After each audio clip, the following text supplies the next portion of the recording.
तुम्ही काय, गोपीचंद पडळकर काय, जितेंद्र आव्हाड काय, या तिघांमधली एक समान गोष्ट सांगू तुम्हाला.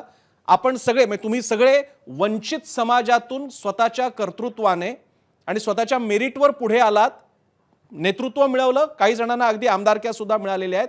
एका बाबतीत तिघांमधलं एक गोष्ट आहे की सगळ्यांनी कष्टाने पुढे आलेले आहेत. आपल्याला कुणालाही तुम्हाला राजकीय वारसा नव्हता.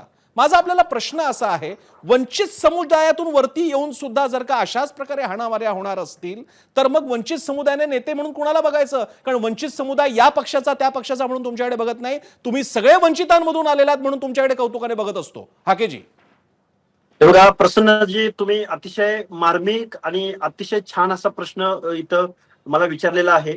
खरं तर वंचित समूहामधून आलेल्या लोकप्रतिनिधींनी किमान, आता मी तर लोकप्रतिनिधी नाही, पण लोकप्रतिनिधींनी किमान एक त्यांची एक अंडरलाईन, एक बेसिक लाईन, बरोबर, आपण शोषित आणि वंचित समूहातून पुढे आलेलो आहोत, ही एक, ते कुठल्याही पक्षातले असू शकतात, कुठल्याही विचारधारेमध्ये असू शकतात, पण आपण शोषित समूहाचे प्रतिनिधित्व करत आहोत.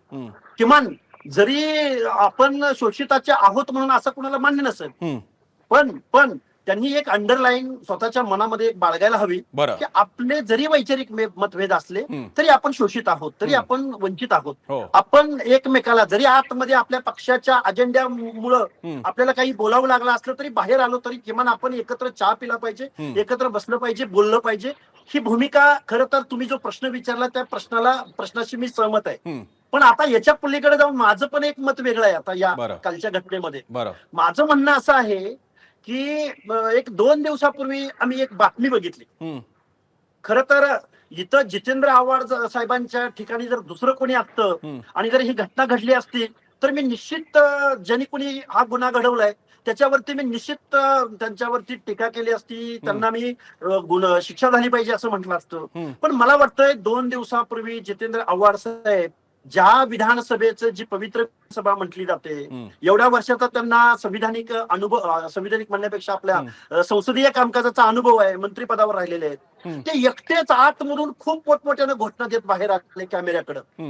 मग मला सांगा, ते म्हणतात मी काय मंगळसूत्र चोर म्हणत होतो, मग हे काय मंगळसूत्र चोर आहेत का? पण मग ते का म्हणले तिथं मंगळसूत्र चोराचा, या मंगळसूत्र चोराचा, मंगळसूत्र चोराचा? त्यांना कुणाला म्हणायचं होतं मग नक्की? मला असं वाटतंय, हे बघा, पहिल्या पिढ्या होत्या की जिथं एथिक्स पाळलं जायचं, जिथं मूल्य पाळली जायची.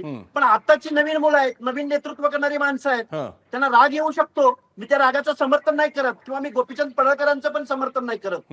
पण मला वाटतंय ज्याला अनुभव आहे संसदीय कामकाजाचा त्या माणसानं असं चिथावणीखोर काहीतरी वक्तव्य करणं हे माझ्यासारख्या कार्यकर्त्याला तर अजिबात पटलेलं नाही.